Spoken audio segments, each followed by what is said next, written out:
BFM Business, BFM Patrimoine, la polémique.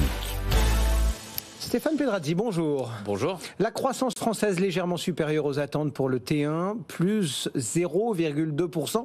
Bruno Le Maire qui s'en félicite, mais est-ce que les perspectives sont vraiment encourageantes? Alors oui, Bruno Le Maire a salué ce matin la solidité de l'économie française, la bonne résistance de ses fondamentaux, plus 0,2% effectivement sur le trimestre, plus 0,8% sur un an.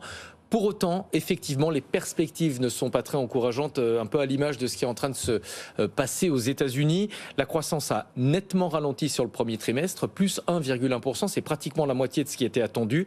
Et la question désormais, c'est de savoir si l'économie va être capable, notamment aux États-Unis, d'effectuer un atterrissage en douceur, c'est-à-dire le soft landing. Certains en doutent de plus en plus et pensent qu'on aura globalement du mal à éviter une récession. Oui, d'autant qu'il y a quelques signes avant-coureurs. Enfin, on peut par exemple parler de la courbe des taux sur les marchés obligataires. Oui, exactement. Lorsque les taux longs, les taux à long terme deviennent moins élevés que les taux à court terme.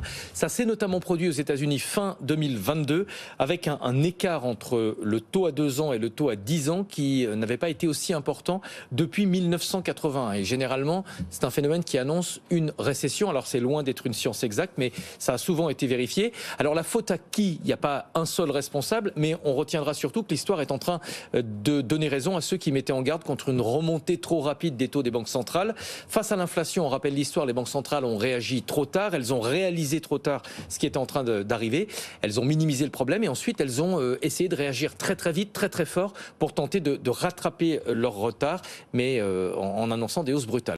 Oui, sauf que ça ne marche pas vraiment comme ça. Oui, alors on a tendance à penser quand on est en retard à un rendez-vous, il suffit de courir un peu pour rattraper son retard. Épuisé, c'est ça? Voilà, mais sauf qu'en politique monétaire, ça fonctionne pas tout à fait comme ça. On ne rattrape pas son retard, pas vraiment en tapant plus fort, parce qu'on risque en fait de plonger l'économie en récession. Et c'est exactement le scénario qui est en train de se dessiner. Je vous rappelle que la Fed a relevé ses taux à 9 reprises en l'espace d'un an, avec des hausses qui étaient tout sauf anecdotiques. 75 points de base de hausse sur 4 décisions consécutives.